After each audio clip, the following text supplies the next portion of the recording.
So, long time no see.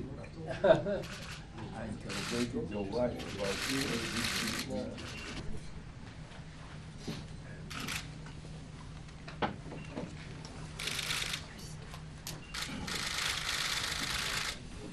A long way to go.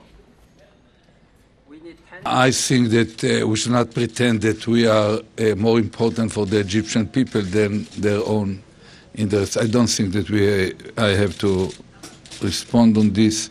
It's up to the Egyptian people to find their way and to do it according to their own constitution, norms, and practices. reaching more people every day.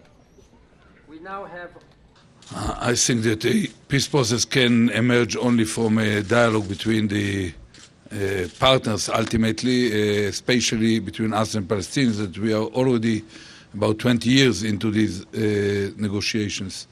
And I think that recently we approved a set of confidence-building measures on the ground, both in Gaza and in the West Bank, in order to move ahead with the actual building of institutions and kind of state in embryo led by Abu Mazen and Prime Minister Fayyad.